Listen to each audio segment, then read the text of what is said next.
Okay. Good afternoon. Thanks to everyone for coming out. My name is Flint Leverett. I'm a senior fellow and director of the Iran Initiative here at the New America Foundation. And in that capacity, I'm very happy to welcome all of you. And I'm very, very pleased to welcome our guest today, Stephen Kinzer. We are here because Stephen has just published a book, Reset, Iran, Turkey, and America's Future. It is hard to imagine a more timely title than that. Anyone who had the foresight to plan and publish a book that included Iran, Turkey, and the United States all in the title, and to have that book appear in June of 2010 is a truly great strategic thinker. I am deeply, deeply impressed. But beyond the timing, I think that Stephen's book has a very, very important message, and it's a message that I hope receives a lot of attention in the weeks and months to come as our ongoing discussion in this country about how we should be dealing with the various challenges that we face in the Middle East moves ahead. I will let Stephen lay out that message for you, but I think it is a very, very important and a genuinely strategic argument, which I hope that by all rights it should make a very important contribution to our ongoing national debate about how we deal with the Middle East.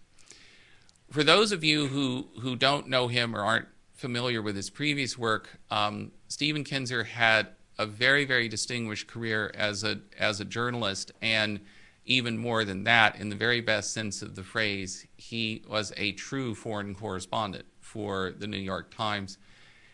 He was their bureau chief in Nicaragua, in Germany, in Turkey, years of experience in all of these venues.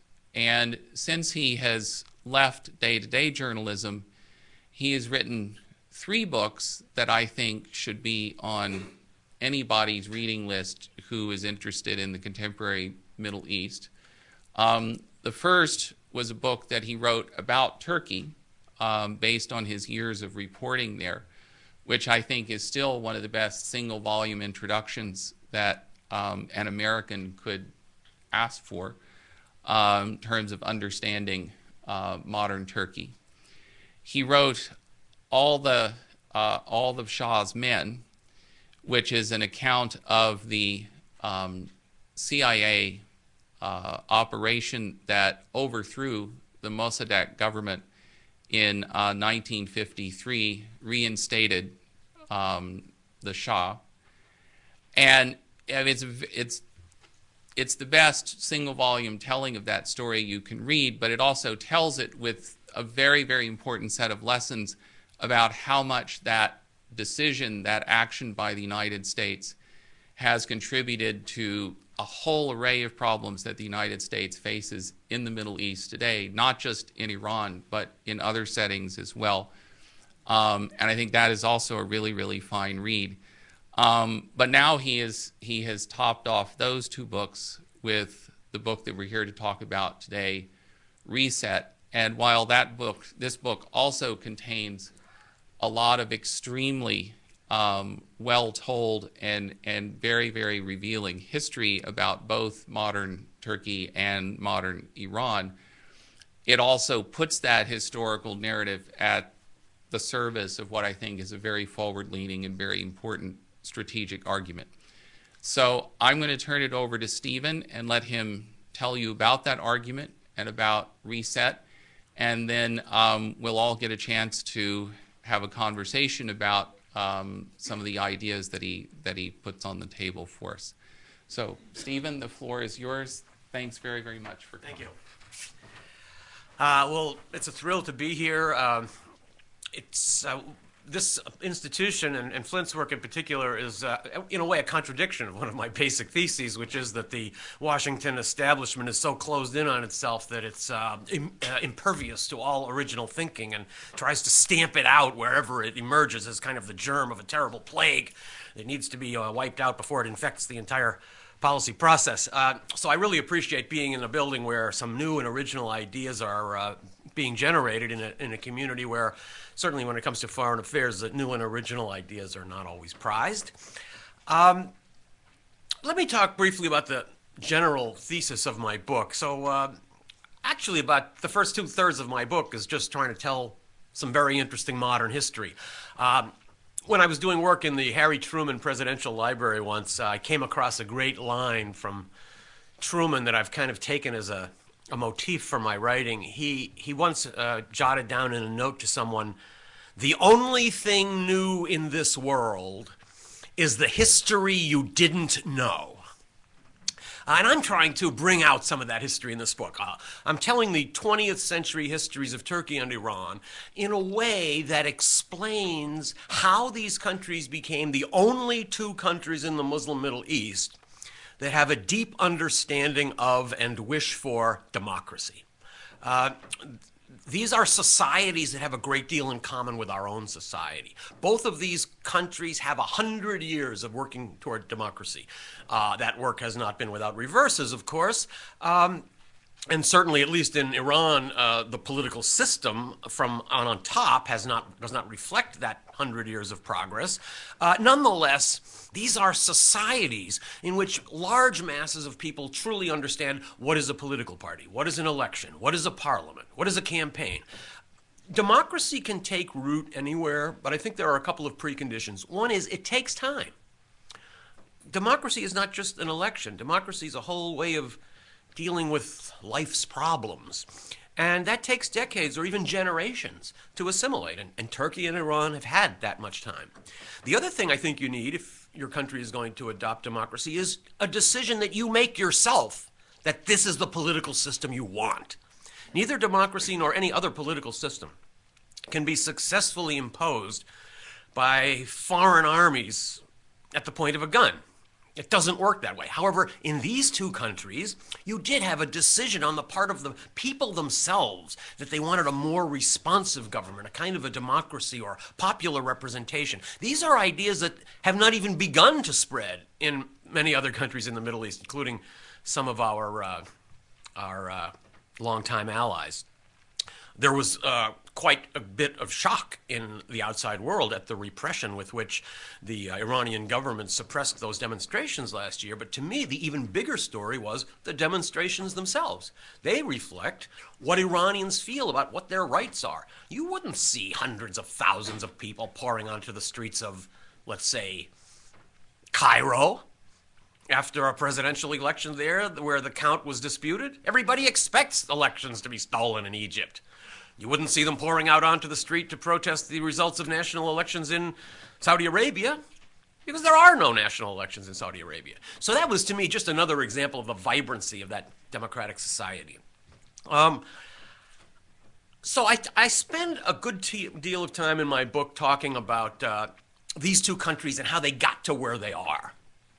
Then I look back at the past and see how the United States has shaped its approach to the Middle East over the past decades.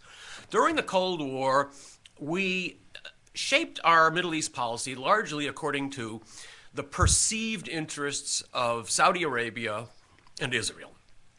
In Washington, the assumption generally was what Saudi Arabia wants, Saudi Arabia gets. And what Israel wants, Israel gets. It's generally assumed that our relationship with Saudi Arabia is mainly based on oil, and our relationship with Israel is mainly based on shared values and history. There is some truth to both of those cliches, but that's not the whole story. One of the sections in my book is devoted to telling another story that explains a very important aspect of this pair of crucial relationships, U.S.-Saudi Arabia and U.S.-Israel. During the Cold War, the United States had many allies in the world that were always willing to support us and vote with us at the United Nations and give speeches on our behalf. But we needed other kinds of help, too. we needed help that was not visible in public. We needed covert and clandestine help for a number of our Cold War operations. And we now know, from information that is slowly emerging to public's view, that Israel and Saudi Arabia were always willing to give us that help. When we needed help, for example, to aid the Guatemalan military dictatorship in the 1980s, we were not able to give that help. The Reagan administration couldn't aid Guatemala because Congress had forbidden it. So he arranged for Israel to arm the Guatemalan army and then to be repaid indirectly. When we wanted to have a better relationship with the apartheid regime in South Africa than Congress allowed us to have, we got Israel to supply that regime. When we needed money for the Contras in Nicaragua, at a time when we were forbidden to be funding them, we got Saudi Arabia secretly to write checks for us. Saudi Arabia spent billions to support the Mujahideen fight in Afghanistan. Essentially, their line to the U.S. was, my checkbook is your checkbook. We have all the money in the world, and you can have as much of it as you want, which is a pretty tempting offer. So during the Cold War, there were reasons that were publicly visible and reasons that were not so publicly visible why we maintained these two very strategic relationships. Now, the Cold War has been over for 20 years. The strategic environment in the Middle East has changed tremendously. New threats have emerged, and also new opportunities have emerged. But our policy has not changed. We are still stuck back in the policy of the 20th century instead of looking forward to the 21st century. This is why I include in my introduction Einstein's famous definition of insanity. He said insanity is doing the same thing over and over again and expecting different results. Our policy in the Middle East, for better or worse, has produced the Middle East that you read about every day in the newspaper, which is a pit of violence and hatred and war and repression. So those policies, whatever else you can say about them, have not produced the stable Middle East that we had hoped they would produce. Now we're facing a new era, but we're having a tremendous problem pulling ourselves out of the quicksand of 20th century policy and looking forward. We need to do a couple of things that the American foreign policy establishment is not good at. One is taking a policy that has been set for a long time and trying to start from scratch and redraw that policy to fit a completely new world. We don't do that very well. Another thing we don't do well is plan for the long-term future. You know, Iran, for example, as a country that has 10 times as much history as the United States. They have 25 centuries as opposed to about 2.5 centuries. China, even more. When you have 50 centuries of history, you can always shrug off a lot of bad luck and say, well, we just had a bad century or two. We'll have a good century next time. Americans don't think like that. We're more interested in what's going to happen next week and next month, and we're not thinking about what's going to happen in decades. I just came back from Iran. And one of the things that I was very interested to do during my trip there was to talk to ordinary people and ask them this question that I think many of us are asking: what happened to the Green Movement? What happened to all those protests? So last year we were reading all those stories about people pouring on the streets. Now we're not reading those stories anymore. So what happened? Well, I asked this to dozens and dozens of ordinary Iranians, and almost all had the same answer. The answer was, we tried that and it didn't work. They beat us and they put us in jail. So now we're going on with our lives because we don't want to be beaten and put in jail anymore. And life here is not so bad. A possibly stolen election is not enough to draw the population of the country out into the streets to face people with guns. So we're going to get the change that we want here, but it's just not going to happen now. It's going to happen at some point in the future. Now, when you have 25 centuries of history, that's probably a pretty logical way of looking at the world. But it doesn't seem logical to the United States because we're not interested in change that's going to unfold at some future point if we can just be patient and keep our hands to ourselves. We want to know what's going to happen tomorrow and the day after tomorrow. Make it quicker. This reflects a difference in the psychology of the two countries, too. I think many Iranians would tell you lots of problems don't have quick solutions. In fact, there's lots of problems that don't have any solution at all. Americans don't think like this. We're very positivist. We believe everything has a quick solution if you just break it down. So I think we do need a kind of an emotional as well as a political interpreter or a linguistic interpreter when we deal with Iran. Iranians are very principle-oriented. They're very ready to stick to principles even if it means sacrificing results. Americans are exactly the opposite. We're totally results-oriented, and we're very happy to throw principles over in order to achieve a result. So these are some crucial differences. Now, if we can get over these problems that we have in reshaping and resetting foreign policy, what might be a good alternative for us now? I think we should be looking forward to the deep 21st century and trying to figure out what would be the right configuration, the logical, long-lasting configuration that would help us defend our own interests in that part of the world most effectively and with broadest support, both in the U.S. and in that part of the world. Well, I look at Iran and Turkey as the two logical partners for the United States going forward. I talked about the two criteria that I think you need to look for in partners. Long-term strategic interests that are relatively convergent, and societies that are similar. Now, I think trying to sell the idea that Turkey and the U.S. have the same long-term goals is not as hard as trying to sell the idea that Iran and the U.S. have long-term goals that are similar, but I think they do. First of all, Iran has a great ability to influence events in Iraq. We essentially turned that whole country over to Iran by overthrowing Saddam Hussein. Iran can help stabilize Iraq if it's motivated to do so, if it wants to do so. Iran probably has more ability to stabilize Iraq than any other country, including the United States. In fact, Iran could be our ticket out of Iraq. Our fear in withdrawing troops from Iraq is that it will suddenly explode again in some horrific spiral of violence. Iran can help make sure that doesn't happen. Iran also has a great ability to help stabilize Afghanistan. Large part of Afghanistan was part of Iran up until the 19th century when a few wars were lost. They speak the same language as Iranians. Iran has very deep ties into Afghanistan. Iran is the bitter enemy of radical Sunni movements like the Taliban and Al-Qaeda, whose leaders want to kill every Shiite.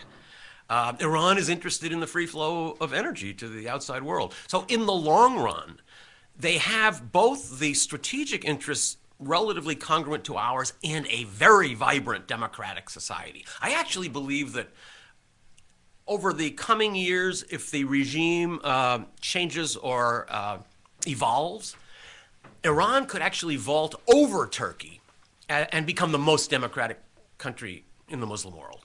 Iran has a very democratic society and doesn't have some of the drags on democratization that you see in Turkey with the long military role and kind of ultra-nationalist strands in the body politic. So Iran not only is not fated to be our enemy forever, but Iran and the United States actually have much more in common than many Americans are led to believe. Now, let me also just talk briefly about Turkey, because it's been so much in the news of late. There's a lot of talk about, first of all, the Islamization of Turkish domestic society, which I think misses the mark. It's true that you see more representations of pious belief in Turkey than you used to, and that secularists don't monopolize public discourse like they used to, but that's not a result of Islamization. It's more a result of democracy. Turks always had to mouth certain platitudes about what they believed and what they hated because you were forced to in a very limited democracy. Now you have a much less limited democracy. Turks are really able to say what they want and do what they want and be what they want. Well, it turned out, surprise, not all of them embraced the militant secularism of Ataturk, and we're now seeing that. Parallel to this concern about the change of Turkish domestic political life is the concern about Turkish foreign policy. There's been a spate of articles lately saying Turkey has essentially flipped. They've defected from the coalition of the virtuous, and they're now on the other side with Iran and all the bad guys in the world. This is a complete misreading of a strategic relationship that is evolving between the U.S. and Turkey, but is not changing in a profound way. I think behind Turkey's attempt to negotiate a deal with Iran, which the U.S. harshly slapped down, and behind Turkey's involvement in the Gaza flotilla, and behind the American irritation at both of these Turkish initiatives lies a larger conflict. It's kind of a conceptual disconnect. Turkey is saying to the United States, we're still your military ally. We still share all your values. We still want to help you project your desire for stability into this region. We want to be your bridge into the Middle East. But in order for us to play that role, you've got to readjust your tactics. Don't be so confrontational. Try to see if you can put more effort into the negotiating, diplomatic track. We can help you. We can advise you on how to approach Middle East problems in a more productive way.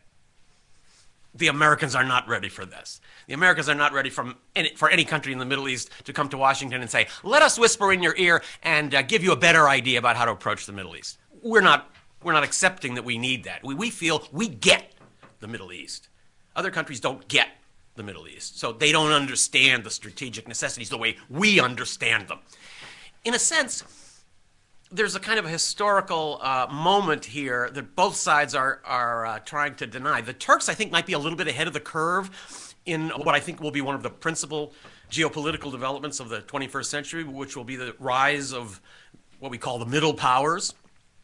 In the coming decades, Mexico and Brazil and Turkey and Russia and India and South Africa will become much more important than they were in the past. Turkey's trying to accelerate this process. On the other hand, the United States is desperately trying to retard it because we're looking back and trying to hold on to the most that we can of the past era when we ruled. So I think this is the strategic disconnect that's causing this momentary friction between Turkey and the United States. But Turkey can be a huge ally for us. Turkey really is the country that can serve as an example, the very example that we want other Islamic countries to follow, and it can also serve as a spear point for American policy in that region. The Turkish diplomatic corps and the Turkish government can do things, go places, talk to people, meet factions, make deals that we can't. Turkey's very, very well networked in that part of the world. We should take advantage of that. So, over the future decades, I see this as the logical power triangle, if you want, in that part of the world.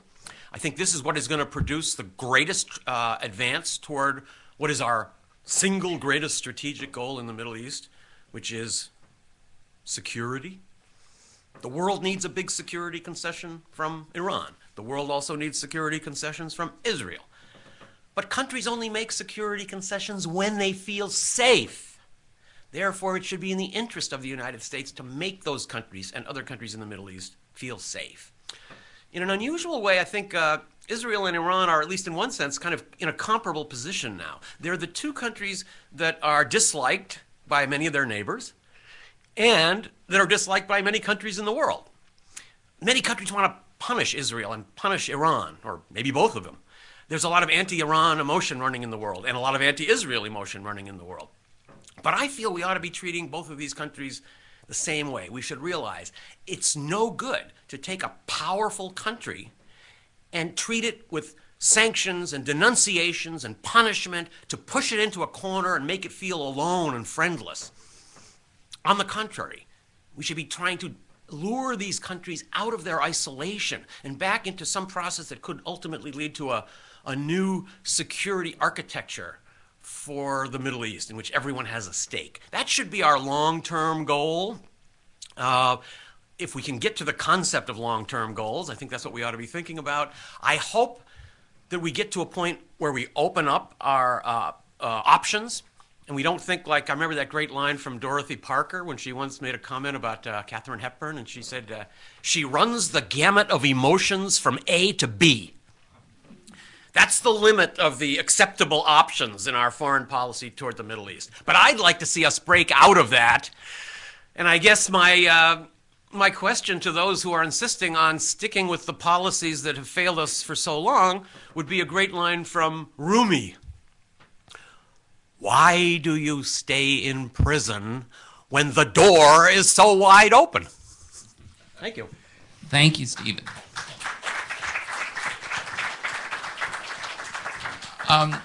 Before I open the conversation up to our audience, I wanted to take the moderator's prerogative and ask the first question, or maybe a pair of questions.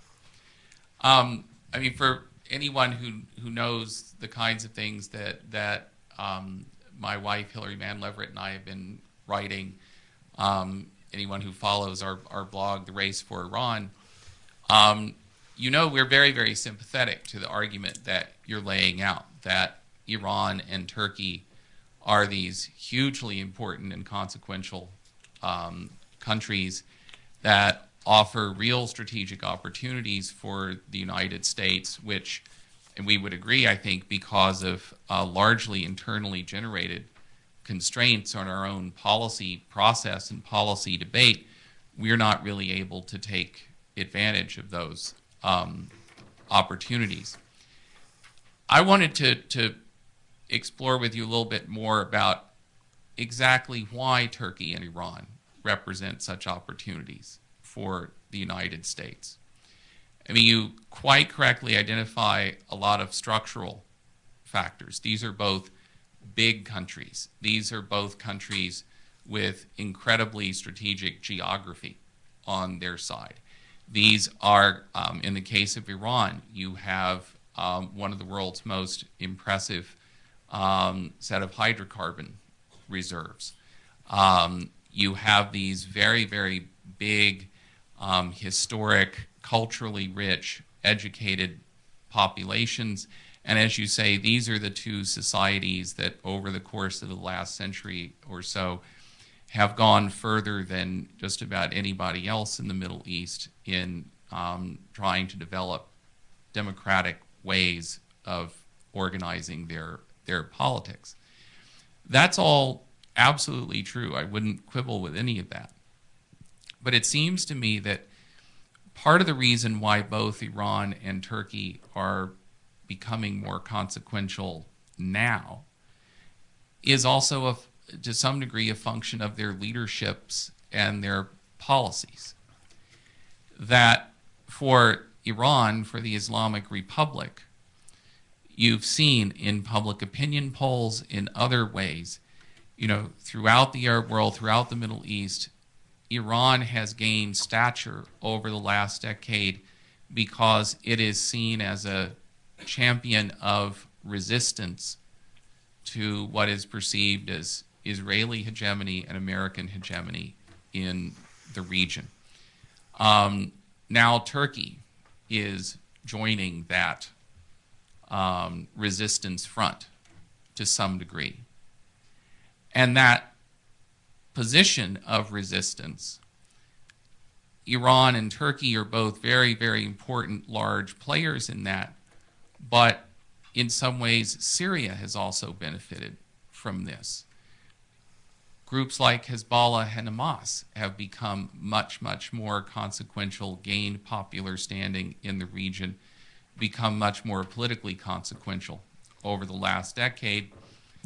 And this effect has been amplified by what I would call major mistakes that the United States has made in the region over the last 10 years, letting the peace process collapse, invading Iraq.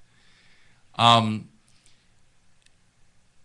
wanted to push you a little bit on, it's not just structural factors that make Iran and Turkey important, it's that both have come to represent something in the region which is very compelling and attractive for a lot of the people in this region.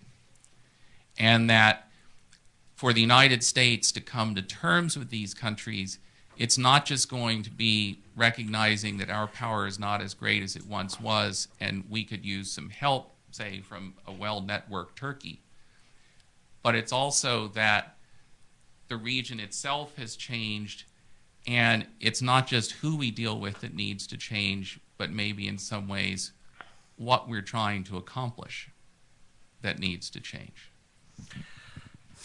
It's hard to figure out how to begin to respond to that. I think you're right that the United States is, in a sense, still hoping to deal with the Middle East as we wish it were. For example, we don't want to deal with Iran because dealing with Iran would make it into an important regional power. But that's too late. It may be good or bad that Iran is an important regional power, but it's a fact. It cannot be ignored. And the rising popularity of groups like Hamas and Hezbollah is another example of a trend in the Middle East that we may not like, but ignoring it is not going to make it go away. Let me comment on your observation both from the Turkish and the Iranian point of view. In Iran, there is a central aspect of the national consciousness, the shared psyche of Iranians, that strongly believes the outside world does not want Iran to develop. And they can cite over 100 years of examples from the time they tried to get their first steel mill to the time they tried to nationalize their oil, and episode after episode where they feel that every time Iran has tried to do something in the world, it's been slapped down by the outside. And Iran, unlike Turkey, is a country that has been repeatedly humiliated over the last 150 years. This is very searing to the Iranian consciousness because Iranians have a very deep sense of who they are and a deep sense of their historical identity. And the idea that they've been pushed around by vultures from all over the world now for so long is something that's searing to their consciousness. So the fact that their government, popular or unpopular as it may be, is standing up for something that Iranians feel they need for their national development, and that some big powers in the outside world are against this, is something that's not only very positive popularly inside Iran, but also very popular throughout the Middle East. It plays right into one of the great frustrations of people in the Middle East, that we have no way to resist the demands of outside powers. And it's definitely true that even among groups and countries and individuals and leaders of countries who are dubious of Iran on other grounds, there's a certain grudging admiration for the pluckiness and the success that Iran has had in thumbing its nose at the United States. Whether that is justified or not, again, is another question. But the fact is the determination of Iran to resist demands from big powers is seen as even more important than the question of exactly what it is that we want and exactly what it is that big powers don't want us to have. It's the larger idea that's very appealing to long humiliated peoples. And I don't just put Iran in there, I put some Arab nations in that group also. As far as Turkey goes, I think for a long time, for most of its history, Turkey played essentially no role in the world. That's why all of this is so surprising. There were good reasons for that. Ataturk did not want it to be seen that he was trying to re-establish or reassemble the Ottoman Empire. Plus, Turkey was in such a completely backward state when he took over in the 1920s that he realized Turkey needed tremendous amounts of internal development. So Turkey, even after it joined NATO in the early 50s, had no independent strategic identity. And now, as it started at the beginning of the new century to begin to develop this identity and project its influence or test how far its influence could go, it had several great advantages. The cultural and political overlay of Ottoman history certainly gives it a lot of credibility in much of the Islamic world. Then there is, of course, the great example that Turkey sets. And Turkey's a booming economy with an open and a vibrant society. And just by sitting there, it tells Muslim countries, if you open up your economies and open up your political systems, you can be like us and everybody can live much better. But there was a problem holding Turkey back in terms of projecting its influence, and that is that many Muslim countries thought of the Turks as having essentially given up on Islam. That because of Ataturk, they'd become such ultra-secularists that they were more or less in the infidel camp. Now, nobody can say that about Turkey. Turkey has a president and a prime minister who pray every day and whose wives wear headscarves. This might be a little disturbing to us, but it's actually very good for us because it allows Turkey to project its influence into many corners that it was never able to project its influence before. I think some people in the U.S. would be afraid of this, but they shouldn't be. It's actually good for us. I would like to see Turkey now try to follow some of its own advice. They're always telling other countries, resolve your problems by diplomacy and not by confrontation. I think now with Israel in particular, it's a great moment for Turkey to ratchet down the confrontation and see if they can't try to rebuild that relationship.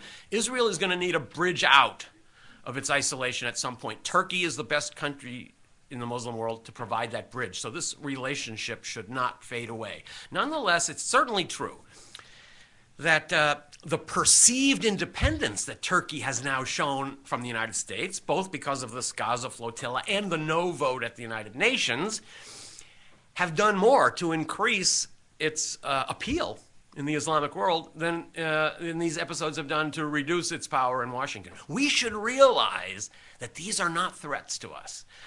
If Turkey radically changes its strategic orientation, yeah, then that's something to worry about. But that is not happening. There's no sign of that happening. Prime Minister Erdogan said this again the other day, and there's no constituency for that inside of Turkey. Let me just add one other little detail. Suppose the European Union had not slammed the door in Turkey's face quite so forcefully in recent years. Would all of this be happening with Turkey? Would Turkey be so eager to be playing this new role in the Middle East? I think maybe not. Maybe Turkey would be expending all of its geopolitical effort to anchoring itself in the European political process. That didn't happen. Turkey is looking for other horizons. I don't think that it's abandoning one side to go to another side. It's only broadening its horizons, and this is something that can be very good for us if we're wise enough to take advantage of it. Thank you very much. We'll open the floor up now for questions. Let's start right here. This lady, I'd ask people to identify yourselves and your affiliation, and then please ask your question or make your comment. Thank you. Diane Silber, clinical psychologist. We need one of those to deal with our Iran problems. Just wanted to know your thoughts on Israel. I believe it is right for the United States to remain a strong friend and partner and ally of Israel.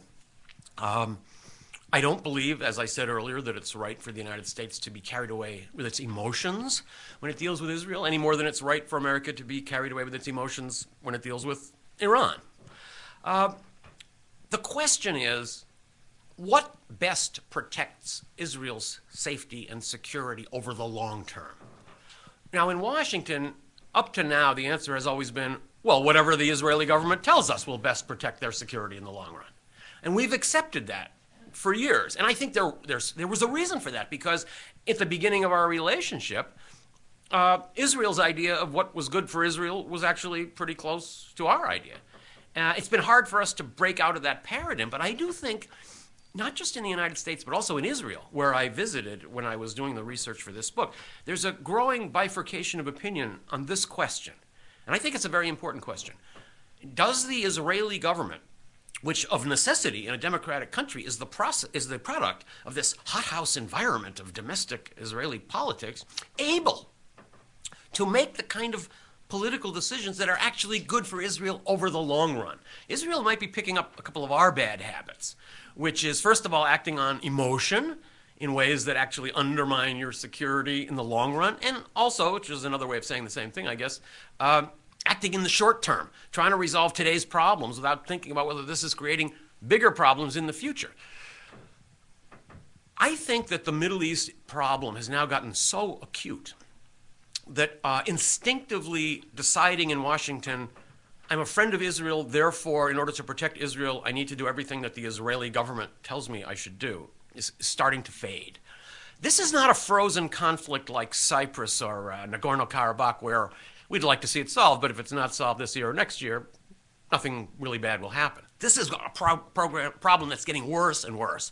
It is intensifying very deep, looming threats to the West.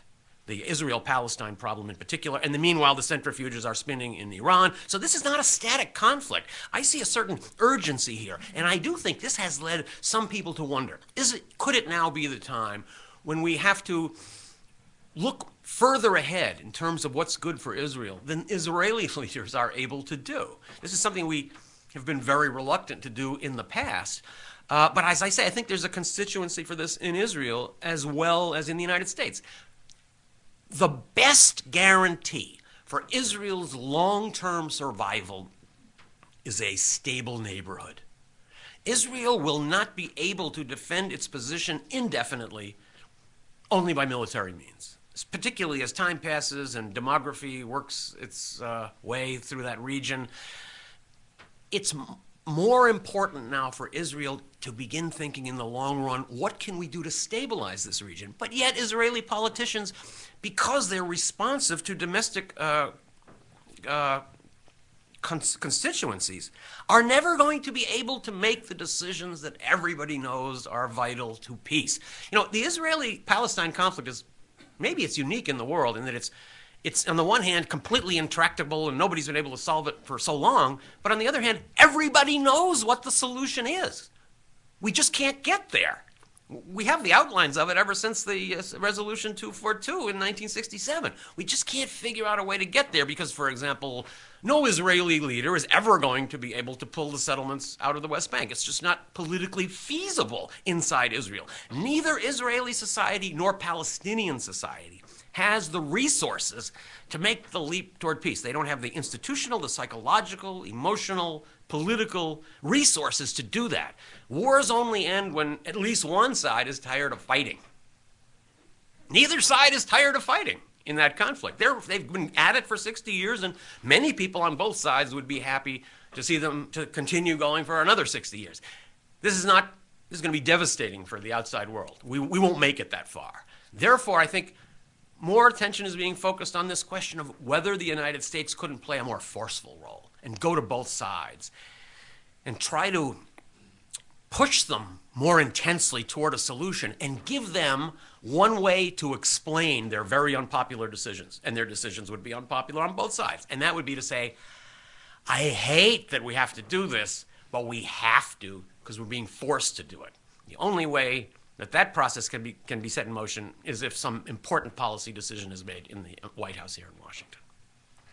Okay, next, let's go back here. The lady there, please. Yes. Hi, my name is Rachel Schneller. I'm at the Council on Foreign Relations, and I concentrate on Iraq issues in particular. And I was intrigued by your comment about Iran possibly playing a stabilizing force in Iraq. I wanted to challenge you on that a little bit, because while it may, in theory, be possible, I think such a move would alarm nearly every other country in the region, including Turkey.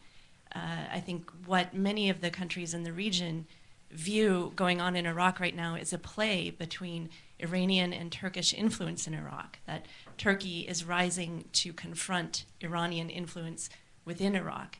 And also, I'd like to know, I don't think you commented very much on the relationship between Iran and Turkey, between the two of those countries. And I'd like to hear your impression on that. I wouldn't go so far as to say that Iraq has become a kind of a proxy ground for confrontation between Turkey and Iran. As a matter of fact, I think events maybe in recent weeks in the Middle East have pushed Turkey and Iran a little closer together. I had the president of Turkey tell me not long ago that the problem between Turkey and Iran was a question of values, that the governments just don't share the same values, but that other than that, they feel they can continue to work together. I think that Turkey and the United States, that Turkey and Iran are so eager to see the U.S. withdraw from Iraq that they would be able to produce some kind of an accord among themselves. And when you say that the Middle East would be in upheaval and in alarm if Iran tried actively to stabilize Iraq, I'm not saying that Iran should be sending its troops into Iraq as peacekeeping forces. Iran has never done this. Iran has tried to project influence over its history, but Iran is not an invading and occupying country. Iran is very happy inside its own borders. But as you know, many of those Iraqi leaders spent many years in exile in Iran during the Saddam dictatorship. They're very susceptible to persuasion from Iran. And I think many of them, desperate for stability after these last years, would be very eager to accept support from other countries if it's going to mean a stable Iraq. I do believe that the Iraqi leadership understands that Iraqis themselves cannot guarantee security in Iraq. There are too many outside players with an interest in instability. Why isn't Iran now trying to stabilize Iraq? I think it's because they feel that a stable Iraq will then be used, officially or unofficially, as a platform for more attacks against Iran. Only if guaranteed that that's not going to happen will Iran be willing to cooperate in stabilizing the region. As far as Iran-Turkey relations, as I said, I don't think they're ever going to get to be truly intimate because of the difference in orientation of their governments. Nonetheless, I think they do share some fundamental views about the role of outside power in the Middle East. This is what Flint mentioned in his first remarks, that these are two countries where both the regimes and the populations have a deep-seated feeling that America's become too deeply involved in that region, that America charges around like the bull in the proverbial china shop. It ruins everything, and then the nearby countries wind up having to hold the bag and have tremendous losses. And I think this is beginning to bind those two countries that is having a common adversary, and I don't mean the adversary is the U.S., I mean the adversary is foreign intervention in the region, than they have ever been able to be pushed together in the past. Stephen, let me just pick up on that, on Rachel's question, and ask you to talk about the dynamic between Iran and Saudi Arabia and how the United States might best manage that. I mean, we have this long-standing strategic partnership with Saudi Arabia. I think Saudi Arabia, more than any other Gulf Arab state, sees the balance between itself and Iran as a zero-sum game. And you know, you don't have to talk to very many Saudis to begin to get the impression that Saudi elites are very, very concerned about what they see as rising Iranian influence in the Gulf, in Lebanon, in Iraq, in other arenas. In terms of your long-term strategic vision that you put forward in this book, where Iran and Turkey are kind of the natural long-term partners for the United States, you say the Saudi relationship, I mean, we're still going to be cooperating with Saudi Arabia on various things for many, many years to come. But over time, in a post-Cold War environment, that relationship is naturally going to become somewhat less close, less all-embracing than it might once have been. But in terms of, you know, if the United States were able to begin to move closer to Iran, develop a better relationship with Iran, a more strategically productive relationship with Iran, how do the Saudis see that, and how do we manage the Saudis in that dynamic? I have a whole section in my book on Saudi Arabia as well, and I was impressed again when I went there to do the research for this book with what a bizarre society Saudi Arabia is, and how little it has in common with anything that any of us would recognize. Saudi society is built on two main pillars of support. One is the United States, and the other is the clergy of Wahhabi Islam, which is spending billions of government dollars all over the world to build mosques and religious schools where generations of lost boys learn how to chant the Quran and hate America. Hypocrisy is the fundamental foundation of Saudi political reality. This couldn't survive, and it was on September 11th, I think, when you finally saw, because most of the hijackers were Saudis, what the result of this policy would be.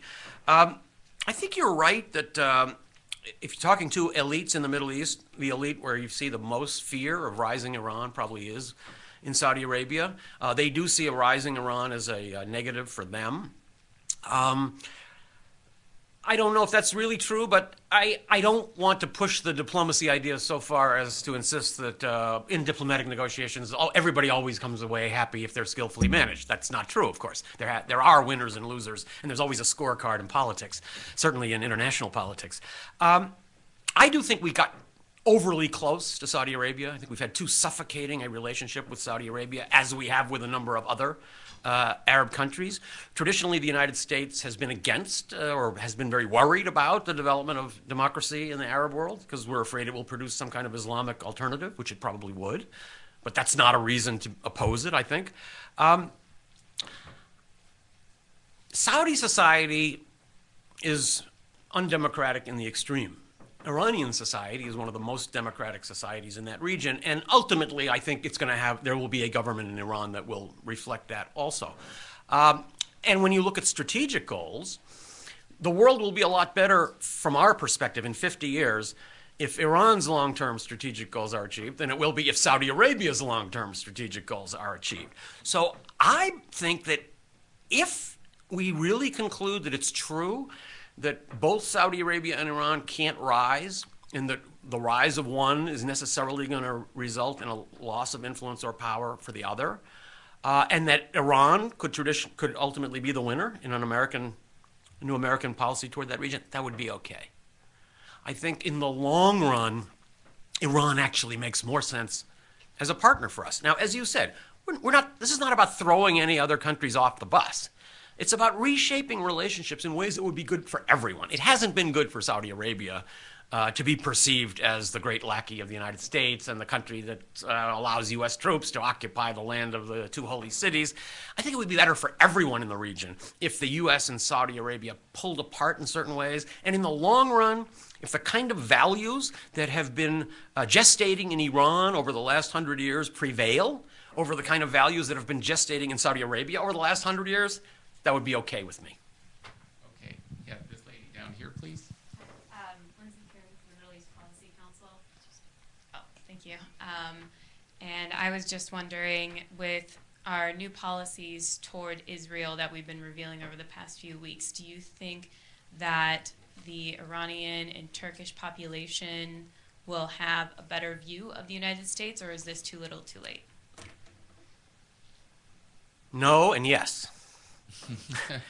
No, they will not change their view of the U.S. And yes, it is, I don't want to say too little too late, but I don't believe that there's a sweep of opinion in the Middle East now that's saying, wow, the Americans have finally begun to revise their policies and everything's starting to change and this is very exciting. I don't think you find anybody in the Middle East that would tell you that now.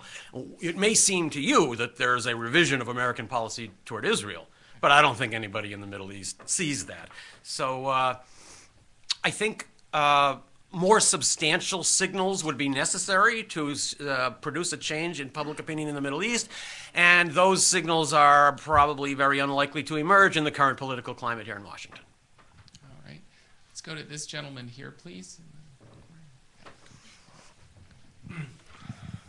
Al Richmond, a former State Department. I understand your merge of the short term and the long term in the case of Turkey. But in the case of Iran, I don't see you connecting. We have the State Department and the government has to deal with the short term to get to the long term. Right. It's a government there with many people view as a minority of the conservative movement in Iran. Hardline is sometimes called, or paranoid. And many people see it as opposed to opening to the West because it would challenge its authority in its own society. Can you explain how we get through the short term to the long term vision you have? Very good question. First of all, let me say that I'm trying, above all, to devote some big thinking to this idea and figure out what's the goal we want to get to. And I think you haven't challenged me on that. The question is, how do we get from here to there? I'd say this, if it's true, what I heard in Iran from everybody, which is that there'll be change here, but it's not going to happen soon, that poses an interesting question to the United States. So it means that, if it's true, any arrangement that we reach with Iran in the next few years is going to have to be reached with this regime. You're not going to have the nice result we'd all like that we'll be negotiating with Khatami tomorrow. Is this the right moment to try to make an overture to that regime after what's happened there in recent months, in particular, in the statements of President Ahmadinejad? No, it's not. But there's never going to be a good moment. If we keep waiting for the right moment when everything works on both sides, we're going to be waiting forever. The democratic movement in Iran is in a very difficult position. It doesn't have any good options. The best of the bad options is that the regime would be lured out of its isolation and paranoia and somehow brought back into the mainstream of international diplomacy.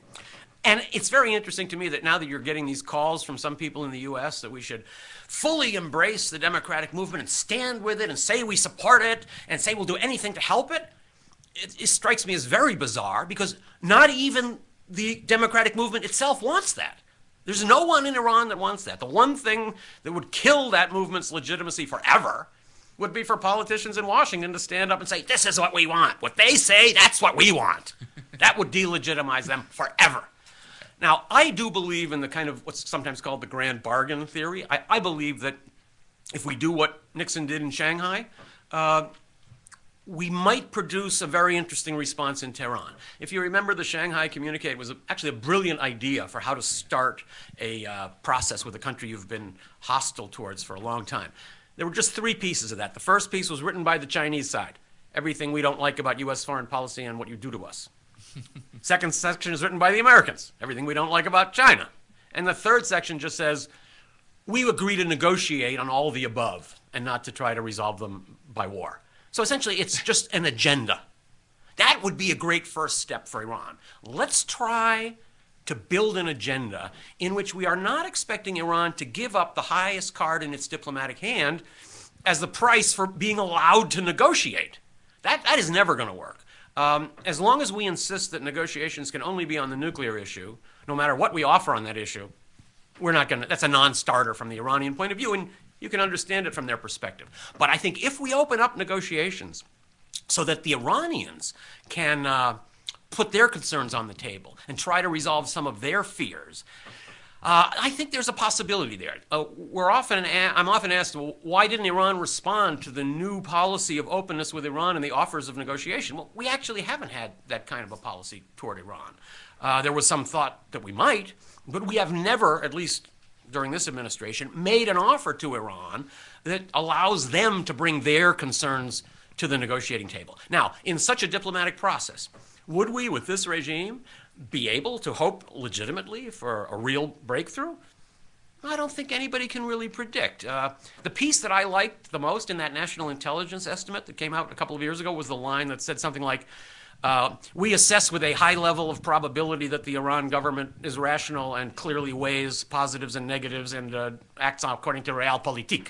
I think, based on my observations, that's actually true. At the very least, an offer of comprehensive negotiations would intensify the divisions within the Iranian regime and set off a lot of debate inside Iran. I think it would show Iranian people that we really do want to bridge this gap and we're not only eager to slap down deals like the Brazil-Turkey deal. So I think a new broad approach to Iran in which we offer to open up the agenda is not going to produce a guaranteed successful negotiation. But if we don't do that, we're definitely not going to have any success. Yeah, I liked your quote from the NIE about Iran being a rational actor that assesses things in terms of their own interests. I'm sometimes curious how many intelligence services outside of the United States would write that sentence about the United States, the way it approaches foreign policy. But I also just want to say on the point about that this is a regime that can't open, I mean, you hear this argument all the time, that it's a regime that can't open to the West because so much of its legitimacy rests on opposition or hostility to particularly the United States. And I think the historical record is just, you know, there's absolutely no support for that view in the historical record. I mean, for the last 20 years, a critical mass of elites and decision makers in Iran, cutting across the factional spectrum, has supported the idea of an opening to the United States. Now, they're not prepared for an opening at any price. They want to negotiate it. It will be a hard bargain.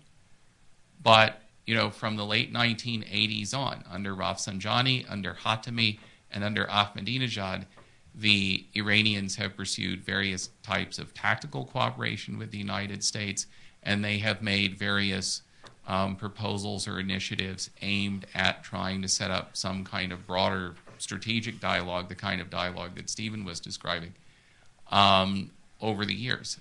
And from an Iranian perspective, it's the United States that has not been willing to move forward with that. And, you know, I think that the government that's in power in Tehran right now would be interested in that kind of dialogue, but the Obama administration has not yet offered that.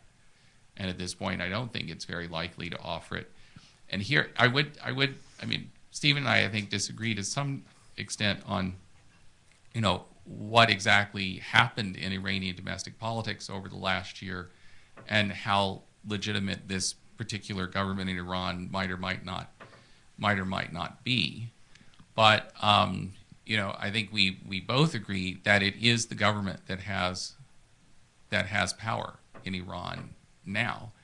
And I think it's been a real disservice to our own policy debate to let what I think is a fundamentally misreading of what's happened in Iranian politics over the last year keep us from pursuing a policy toward Iran that I think would serve American interests well. And I think Stephen is absolutely right that among, even in the reform camp, and I think the Green Movement, you know, the Green Movement is basically a mix of people that we used to call reformists and a kind of more radical group of people who I think actually don't want the Islamic Republic to continue. But if you talk to the people in that reformist part of the Green Movement, and these are, you know, people who served in important diplomatic positions under President Khatami, they will tell you that the best thing that could happen for Iran is for there to be an opening to the United States. And they will say if President Ahmadinejad can do that, by all means, go ahead and do that with him. Let me just make one little report from one guy that told me something in Iran. In the town of Mahan, I met a little group of students, and I wouldn't dare to try to say what the percentages are in Iranian society of who believes what. But this guy, who also was just guessing, but he's Iranian, gave me an estimate that I thought had maybe the ring of truth.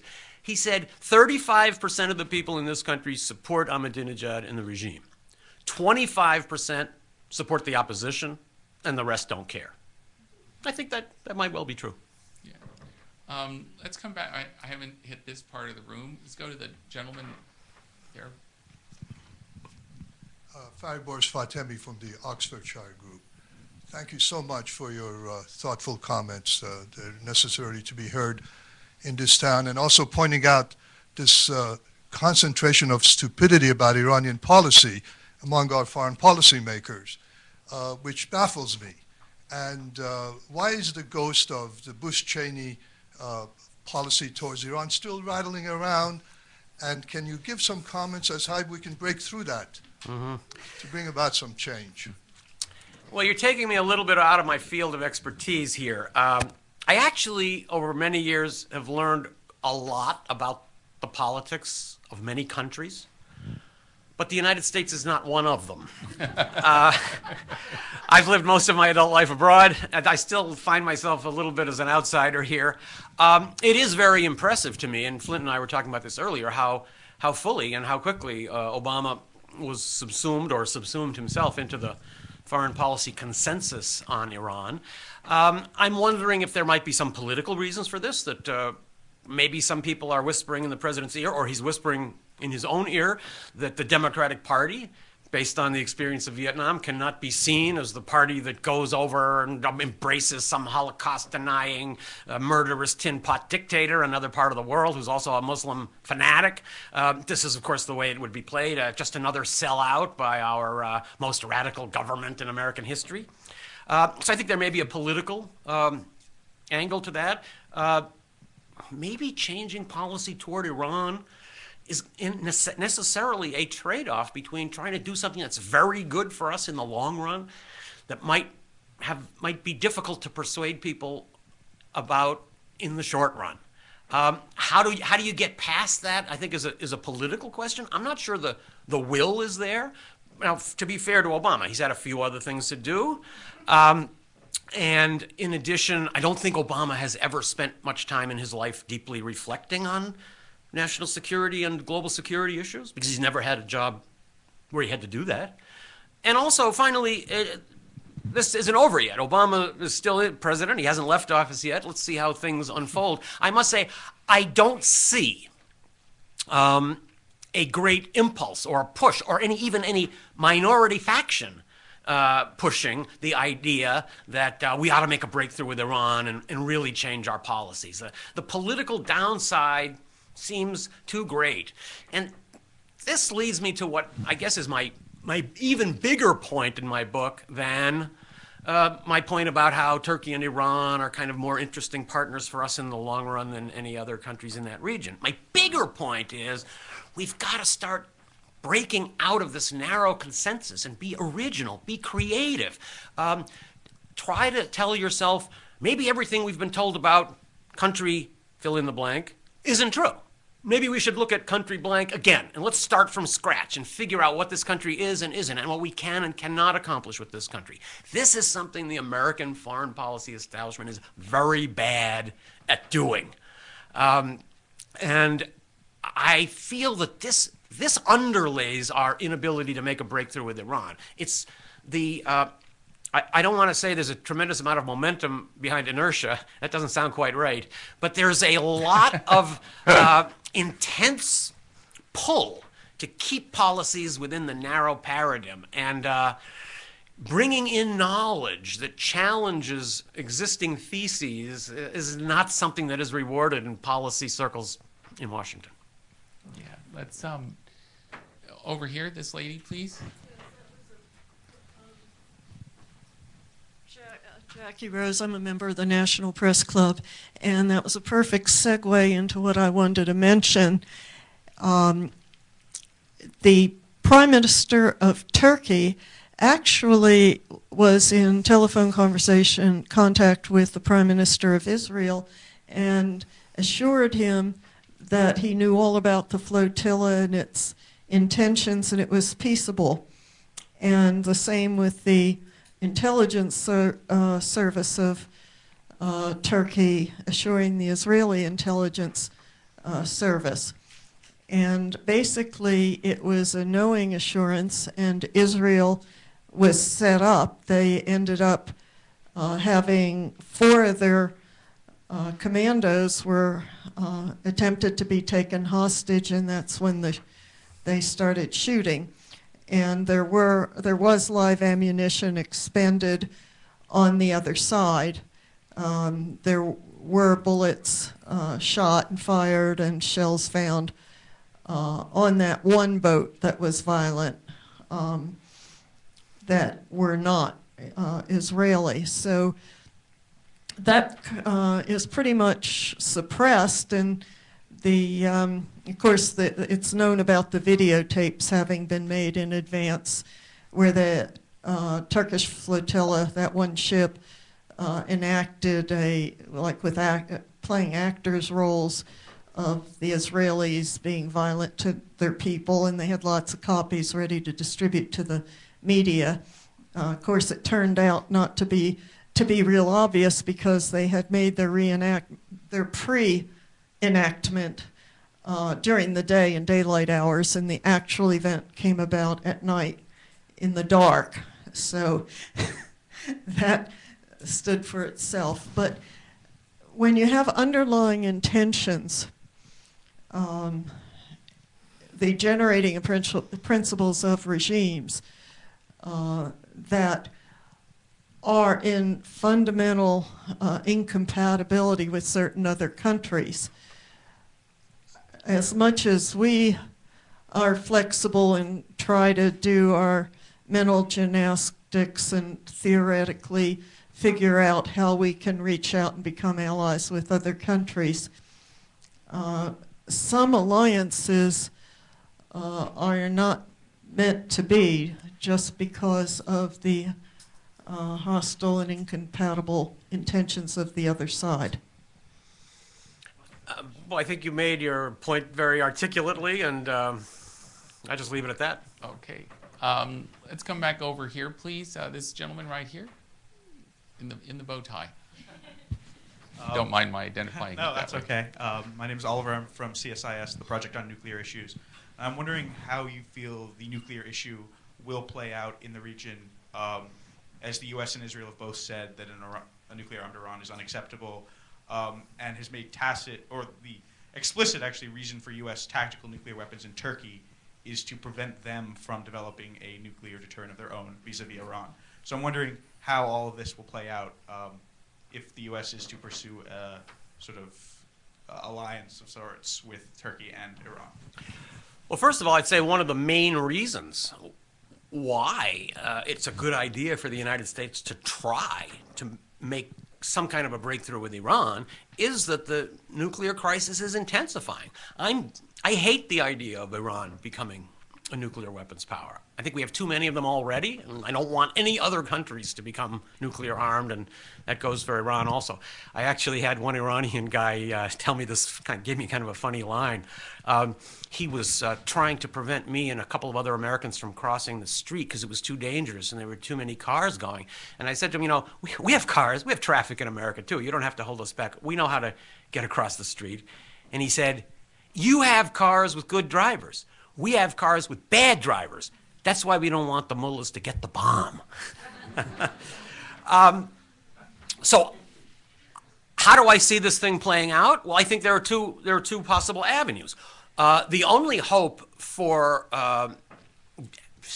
trying to push this project off its course is going to come with Iranian cooperation. I mean, even Secretary Gates has said in public that the best thing that you could hope for from a military option would be to postpone Iran's arrival at nuclear power status by a couple of years. That's the most you can hope for. You can't bomb the knowledge out of the minds of the 5,000 Iranian nuclear scientists, and you can't kidnap them all. And if you fear now that Iranian nuclear scientists are going to share their secrets with terrorists, just go bomb their houses and kill their children and then see how they feel about you. Now, absent that, if there is no negotiation and we just continue on the path we're on now, obviously the confrontation will intensify. And I wouldn't rule out the possibility that there could be a military attack on Iran. Not soon, but in the next few years. This would have highly destabilizing effects. First of all, one thing I noticed in Iran, and it's nothing new, many of you have probably read this, is that the pro-American sentiment in Iran is overwhelming. It's truly, I don't want to say the only country in the world, but it's got to be one of the very few countries where if you stand on a street corner and tell the first person you meet, I'm an American, they start shrieking in delight, and in a few seconds you've got 25 people around you saying things like, as one woman said to me, we know they say terrible things about us over there, but we love America so much. This pro-American sentiment in Iran is a huge strategic asset for us. We shouldn't do anything in the short run that will liquidate that, because that can pay huge benefits for us in the long run. I remember one of the lines that John McCain used to use during the political campaign. He said the only thing worse than war with Iran would be a nuclear-armed Iran. I would believe just the opposite. The only thing worse than a nuclear-armed Iran would be war with Iran. And I'll just tell you one other comment that one guy told me in Iran as we were walking down the street. He said, we don't understand. Why are you so worried about us and you're not so worried about Pakistan? And he said, we don't have anything like the Taliban or Al-Qaeda in this country. Look what's happening over there. Why is all the fear about nuclear proliferation focused on us when we ourselves are actually terrified of Pakistan right next door? Let's come back up here, please. Yes, this gentleman here. Yes, in the tan suit. Thank you. I'm Benjamin Tour from the Council for the National Interest.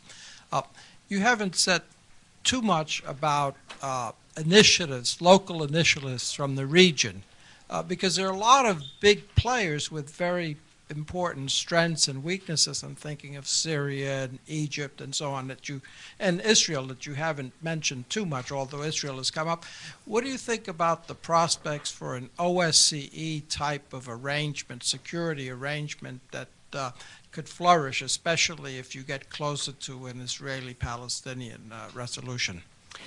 I mentioned earlier that I thought the Shanghai Communique would be a great way to start with a project of reconciliation between the United States and Iran. I also have an idea where I'd like to see it end. and it would be something like the Helsinki Accords, which produced the OSCE. Here you have a brilliantly thought through process in which every signatory country walked away with security guarantees. But the agreement did not neglect the human rights of ordinary people. It did both things. So my motto for the U.S.-Iran process, if it goes the way I'd like to see it go, would be from Shanghai to Helsinki. That could be the line we could print on the T-shirts that we would give out at the first negotiating session. And on the back, maybe we could print that great line from Hamlet, which I think really fits in here. I do not know why yet I live to say this thing's to do, since I have cause and will and strength and means to do it. Let's go to the back there, please. Yeah, gentleman there. My name is Syed Erekat, and I'm the former United Nations spokesman in Iraq for 5 years. My question to you is that the conclusion that the election was stolen in Iran, last year's election, how was it arrived at? I mean, you know, I watched enough elections in Iraq to know that stealing the elections or really forging it is not an easy thing to do. Well, first of all, I've never myself personally taken an opinion. I was supposed to be there for that. I was going to be there for the second round of the elections. That wasn't such good planning on my part. It didn't work out that way. I know from reading my newspapers that the election in Afghanistan was a complete fraud. I read about the election in Ethiopia, which was even more flagrant among our great friends. We don't consider that to be anything wrong. I wouldn't want to dare to speculate about who won that election. Some other people have, including Flint, but I don't think it's really relevant. The fact is, it's like the situation we face in Afghanistan or the one in Ethiopia. Those are countries we want to deal with. Now, the leaders that we're friendly with there have just been reelected fraudulently. So we don't like that. But, on the other hand, they're the leaders. So we have to deal with them. Why should we apply such a different policy and be so much more outraged when, if we believe, as may be the case, that the Iran election was also fraudulent? I'd like to see us just try to use some of the same standards to judge countries and place the idea of a questionable election in one country in the same context as questionable elections in many other countries. Here's the thought. Lady there, please. Yes. Diane Perlman, Institute of Conflict Analysis and Resolution at George Mason, also a clinical and political psychologist. Anyway, thank you very much for your work, and I've been following Flint's work and, on the Grand Bargain, and I am very grateful to you for having this book and the title come out now. And you know, you talked about consensus in American politics. I think it's more like groupthink. And there's an old expression, to lose a friend is a tragedy, but to lose an enemy is a catastrophe. And I was at the UN last month at the Nuclear Non-Proliferation Treaty Review Conference when, you know, first came out the news about the fuel swap that Brazil and Turkey were involved in, then, you know, immediately followed by the push for sanctions. And of course, and I had a conversation with the Iranian delegate, and of course, people were, you know, felt very dejected about it. And of course, it's very common to have something promising come up and then have it followed by rejection. So I'm wondering what your opinion is of the fuel swap deal, and if you can imagine, say, a counterfactual of like, what if it was, we just said, oh, good, this is promising, it opens up some political space for more tension reduction or something like that. That was exactly the response that I was expecting. That this deal doesn't go quite far enough. There's still a lot of questions that are open. But now that we see that Iran is engaged, we're going to try to build on this, and we're going to try to fill in the holes, and it's a promising first step. But we didn't get that. And I think it's all because of our pre-existing impulses. We were right on the sanctions path then. We had worked so hard to get these sanctions, and we watered them down so much with the hope of trying to get them passed. That the idea there was somehow a way out for Iran and we weren't going to get this sanctions vote just seemed kind of like coitus interruptus. You know, we got this far, and now at the last minute, you're going to tell us there's no sanctions because there's been some other monkey wrench thrown into the works? I think there was real anger at the Turks for doing this without stopping to think, why the drive for sanctions just for sanctions' sake? Again, as I said earlier, I'm not against sanctions if they actually are going to get us somewhere. But your real goal should be to think about where you want to get to and then ask yourself, what's the best way to get there? And I like policies that are readjusted as circumstances change. But we don't do that with our policy toward Iran. We have a mindset that they are very crafty and clever people who have no intention of ever negotiating honestly, and that therefore the whole idea of sitting down with them is absurd. You know, it takes me back to the 50s when we were dealing with these Cold War issues. When I was writing my book about the American coup in Guatemala in 1954, I came up with a great line. I found this obscure diplomatic cable that the Brazilian ambassador to Washington had sent back to Brazil as a report of his meeting with John Foster Dulles that day. And he said, I asked Dulles, how do you know that President Arbenz in Guatemala is taking his orders from Moscow and that the land reform in Moscow is part of an anti-American project that was planned by the Soviets? How do you know this? And Dulles' answer, as verbatim transcribed in this cable, was, it is true we have no evidence, but we are proceeding on the assumption that it must be so. We're on more or less the same path with Iran right now. Yeah. I think there was another angle on the Brazil-Turkey deal, is that even before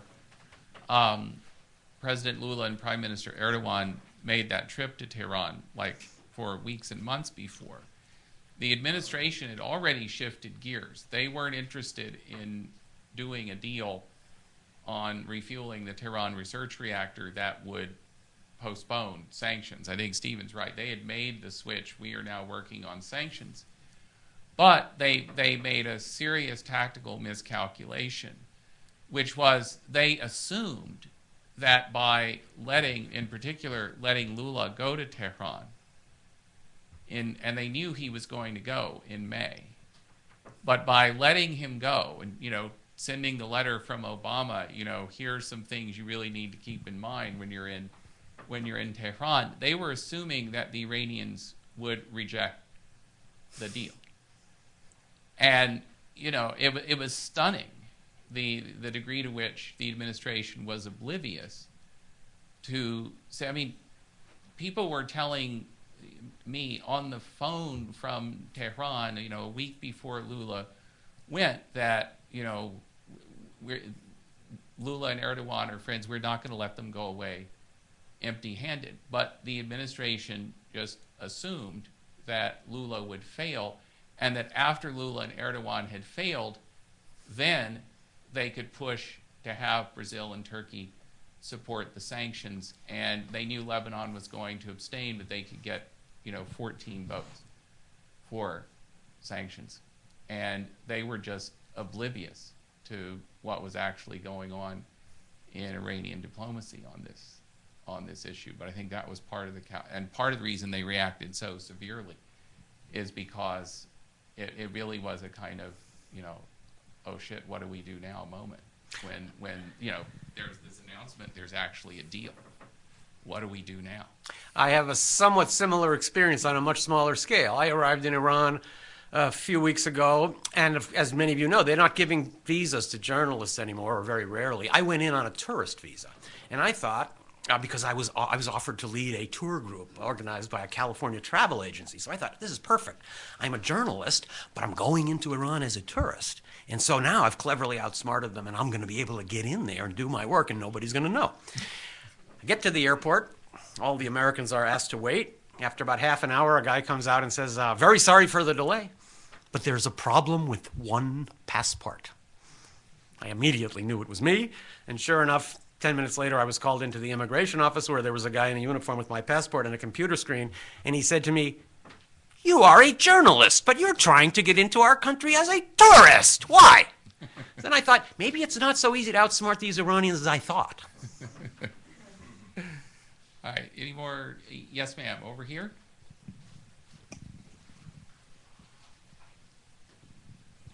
Hi, Lily Frost from the Stimson Center. Once again, I'd like to thank you for speaking with us today. After hearing your commentary about Iran and Saudi Arabia's relationship, I'm curious what you think about the surge in the development of civilian nuclear programs in the Persian Gulf and there's a lot of speculation that it's simply to meet rising energy and desalinization needs, but I'm wondering if you think there's anything else there. Thank you. First of all, I think there's a very legitimate desire for nuclear power in that part of the world for all the right reasons. And I don't have any problem with that, nor do I have any problem with civilian nuclear programs at all, but they should be conducted transparently. I think that's the key. Everybody should know what's going on. Now, do the countries that start these nuclear programs have some long-term idea that maybe we could use this program for something else in the future, depending on how things develop in this region? Yeah, maybe they do. Is it possible that in the future Egypt and Saudi Arabia and Turkey might think that because of dramatically changed circumstances in the Middle East, they should develop a nuclear weapons program? It could happen. That would be a terrifying scenario, but it's certainly possible. And if I were one of the long-term planners in those countries, you know, Brazil has a ministry of the future. We don't have that in the Middle East, but if I were one of the people in that ministry in one of those Middle Eastern countries, I would think, you know, we need nuclear power for our domestic economy. And although we're not interested in nuclear weapons, it's a nice thing to have in the drawer depending on if things develop in our region in terrible ways in the future. That's why the transparency thing is so important, to make sure that countries are able to get all the legitimate benefit they can from nuclear power without crossing the line into weapons technology. Yes. Bruce Coleman. Sorry, microphones. Did you see any signs in Iran that as the U.S. keeps ratcheting up the pressure that at some point they're going to meet the administration's demands, and if not, what is going to stop the military conflict? I could see the possibility of Iran pulling back from its nuclear program, but not as a way of meeting demands from the United States. It would have to be as part of some larger process. Other than that, absent any kind of a reconceiving of our approach to Iran, I see the crisis continuing to escalate. That's why I think we're in such urgent need of creative thinking, because this crisis really is getting worse every day. And I remember reading that great Garcia Marquez story called Chronicle of a Death Foretold. So everybody in the village knows that this guy's going to be killed, and everybody knows who's going to kill him, and the whole day goes by, and nobody does anything, and then at the end, the murder is committed. And I'm reminded of that as I'm watching this process unfold. Everyone knows where it's going. We're heading for a catastrophe, a military confrontation between U.S., Israel on one side, and Iran on the other side is going to be devastating, above all, and that's my main concern, for us. But we're not treating it with the urgency that it demands. We need to find a way out of this. But instead, we're just waiting for events to take their own course. And this is one of my real fears about the sanctions option. Sanctions are generally considered to be part of the peaceful option. There's a whole basket of peaceful options. Then there's the war option. But sanctions is actually a subset of the war option. The people who, during the Bush administration, had the policy toward Iran, which was, we have to bomb yesterday, had to change their rhetoric in the new Obama climate. And I think their new rhetoric is, we got to bend over backwards to try to do everything to use peaceful means, and therefore we're going the sanctions route. But everyone knows the sanctions are not going to work. Therefore, they then become the ultimate excuse for bombing. We tried everything. We even tried UN sanctions, but they wouldn't respond. Now we have no other option. So to think of sanctions as the alternative to military confrontation is wrong. Certainly circumstances would suggest that maybe it is. And sometimes I used to wonder, don't policymakers in the United States realize that if we could make some kind of a deal with Iran, Iran could develop into a self-confident, independent, prosperous democracy? Don't they realize this? And then maybe I think, maybe they do realize it, and they don't want it. Yes, I think it is the plan for some people. And for others, it's just, that's where things will go. Do you know who's running the policy? It's very hard to figure it. Is it Dennis Ross? What day of the week is it? What time is it? What day? Yeah. Any other questions? All right. Thanks to all of you. All right.